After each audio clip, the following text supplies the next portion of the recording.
Hello and welcome back to the channel. In this video आज हम political parties chapter के most important, most repeated, most expected 3 marks वाले question करने जा रहे हैं और this is the part 2 of the video.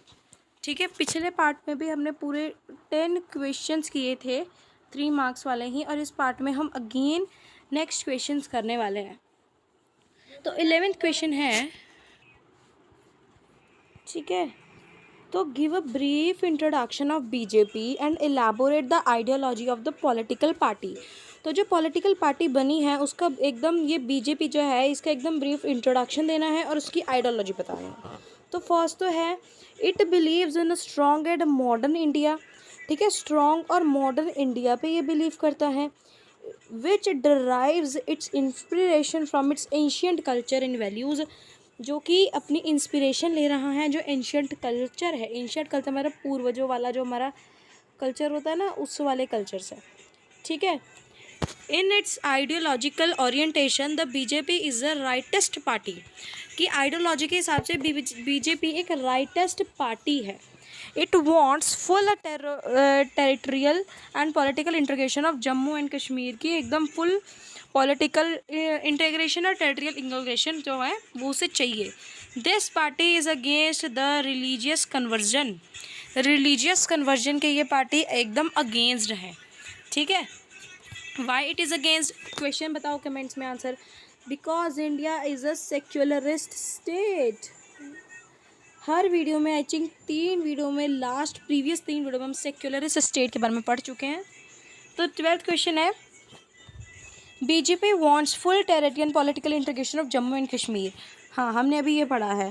तो explain the article of 307 of Indian constitution according to which Jammu और कश्मीर जो है स्पेशल इंजॉइंग प्रिविलेजेस। जम्मू और कश्मीर जो है स्पेशली इंजॉय कर रहा प्रिविलेजेस, और दिस पार्टी जो है वो रिलीजियस कन्वर्जन के अगेंस्ट है। तो ये सब क्यों है, देखो, इसलिए मैंने ये वाला क्वेश्चन पहले डाला है।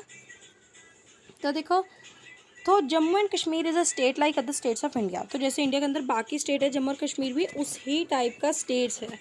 Yet under instrument on accession it is a given a special status for this purpose. 370 में उसे एक स्पेशल पर्सन मिला था, under which in comparison to status of other is given more autonomy. कि जम्मू एंड कश्मीर को ज़्यादा ऑटोनॉमी मिलेगी, और जम्मू कश्मीर जो है उसका एक सेपरेट इन कॉन्स्टिट्यूशन है।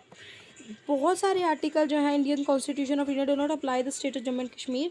फॉर एग्जांपल, जैसे कि,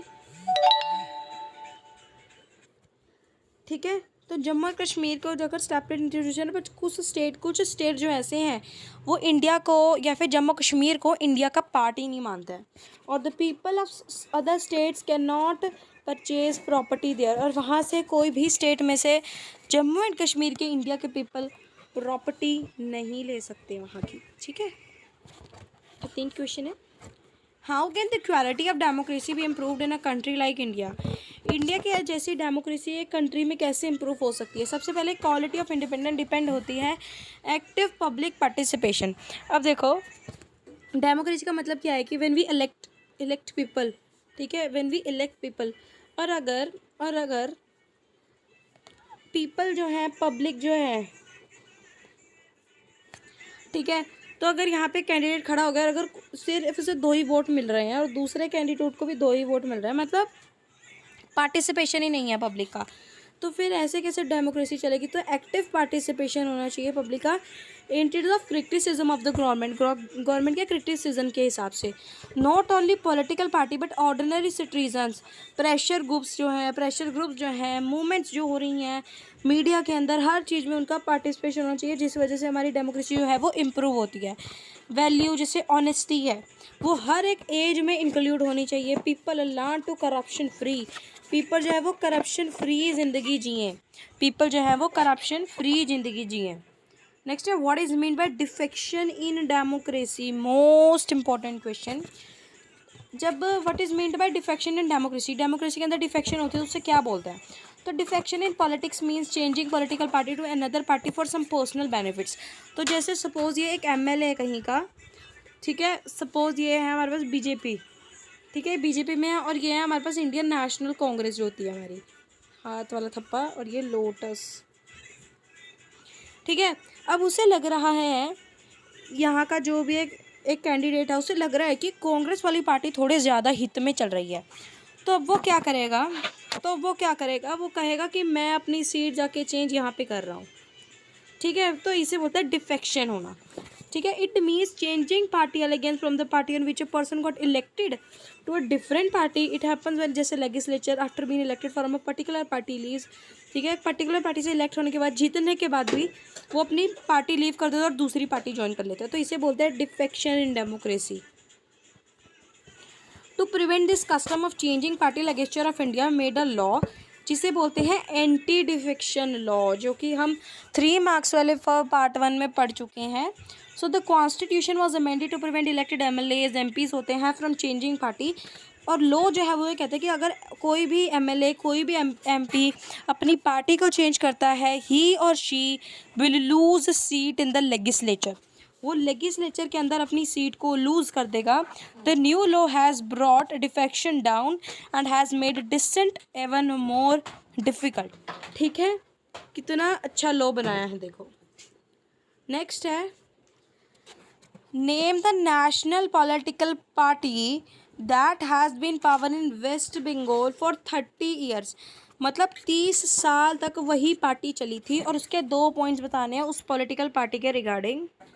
तो communist party of India Marxist, ये वेस्ट बंगाल के अंदर 30 साल तक चली थी। ठीक है, 30 साल तक, मतलब 5 साल का रूल होता है। और वी कैन से दैट कि लोगों ने इसको इतना पसंद किया था कि लोगों ने इसे 30 आउट ऑफ 5 यानी कि 6 बार इलेक्शन के अंदर जिताया। 1964 में मिली थी, जो कि Marxism, Leninism, support socialism, secularism और कम्युनलिज्म सब में बिलीव करती थी। और accept democratic election as useful as means for securing the objective of science economic justice in India. और ये 30 साल तक बिना किसी ब्रेक के, 30 साल तक बिना किसी ब्रेक के ये चली थी। नेक्स्ट क्वेश्चन है, who are Berlusconi, elaborate his business. तो बर्लुस्कनी जो है वो प्राइम मिनिस्टर थे इटली के। He is also one of the top business man in India. Italy के अंदर वो one of the top business man भी रहे। वो फ्रोज़ा इटालिया के लीडर थे, जो कि 1993 में आई थी। और इस company owns TV channel, the most important publish company, एक फुटबॉल क्लब और एक बैंक। ठीक है, 17th क्वेश्चन है, which national party draws inspiration from the teaching of Mahatma Phule and Periyar. कौन सी नेशनल पार्टी ने उनसे इंस्पिरेशन ली थी। और 3 पॉइंट में ये बताना है, तभी 3 मार्क्स का है। तो बहुजन समाज पार्टी जो है उसने इंस्पिरेशन ली थी आइडिया ऑफ साहू महाराज, बाबा साहिब अम्बेडकर, महात्मा फुले, पेरियम रामास्वामी नायकर। ठीक है, तो BSP जो है वो 1984 में बनी थी under the leadership of Kanshi Ram ji के लीडरशिप में। This party seeks to represent and secure power for Bahujan Samaj which include the Dalit, Adivasis, OBCs, religious minorities. It stand for the cause of securing the interest and welfare of the Dalit oppressor के लिए, दलित या फिर we can say that weaker section के लिए इस party ने बहुत सारा काम किया था। 18th क्वेश्चन है, right a short note on communist party of India. तो कम्युनिस्ट पार्टी ऑफ इंडिया जो है वो 1925 में बनी थी, जो कि मार्क्सिस्ट, सेक्युलरिज्म, लेनिनिज्म, डेमोक्रेसी के अंदर बिलीव करती थी। और वो अपोज करती थी सेक्सेशन और opposed to the forces of secession और कम्युनलिज्म। एक्सेप्ट पार्लियामेंट्री डेमोक्रेसी, जैसे कि प्रमोट करना इंटरेस्ट को, इन सब चीज़ों में क्लास फॉर्म में वो बिलीव नहीं करती थी ना, सॉरी वर्क करती थी।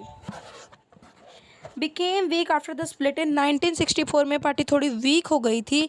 That led to the formation of the CPIM, उसके बाद CPIM बन गई थी। Significant present in the state of Kerala, West Bengal. अभी हमने देखा वेस्ट बंगाल के अंदर 30 ईयर्स तक चली थी। आंध्र प्रदेश, तमिलनाडु वगैरह वगैरह वगैरह। 19th क्वेश्चन है, suggest some measures to reform financial position of a political party in India. ठीक है, तो मेजर्स बताने हैं फाइनेंशियल पोजीशन एक पॉलिटिकल पार्टी को रिफॉर्म करने के लिए। तो it should be mandatory for political party to submit admit annual financial statement. ठीक है, it is mandatory for every candidate who contest election की एफिडेट बनाए, उसकी डिटेल्स, उसकी प्रॉपर्टी, उसके क्रिमिनल केसेस का। ठीक है, और आप क्या लिख सकते हो, रेगुलर इलेक्शंस होनी चाहिए। ठीक है, नेगेटिव फॉर एवरी कैंडिडेट होगा। ठीक है, there should be state funding of election और the government should give money to parties to meet their election expenses. और इन्फ्लुएंस टू क्रिमिनल चीज़ें ये सब नहीं होनी चाहिए। और द फाइनेंशियल अकाउंट जो है of every political party should be made public. ठीक है, these account should be examined by the government auditors. तो इस वीडियो का ये लास्ट क्वेश्चन है।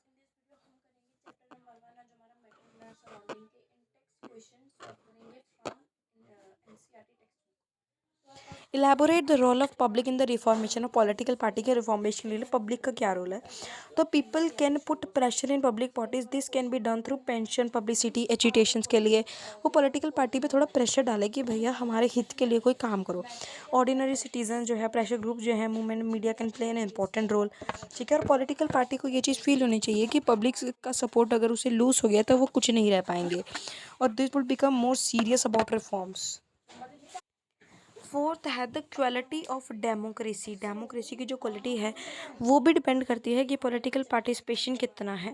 It is difficult to form politics if ordinary citizen do not take part. अगर citizen part ही नहीं लेंगे तो कौन इलेक्ट करेगा, कौन कास्ट करेगा खुद की वोट। ठीक है, तो इस वीडियो में हमने पार्ट 2 के अंदर पॉलिटिकल पार्टी के 3 मार्क्स के मोस्ट इंपॉर्टेंट क्वेश्चन करिए। 10 क्वेश्चन किए, नेक्स्ट वीडियो में अगेन नेक्स्ट क्वेश्चन करेंगे। और thank you. Subscribe the channel please, subscribe for the views तो पक्का दे देना।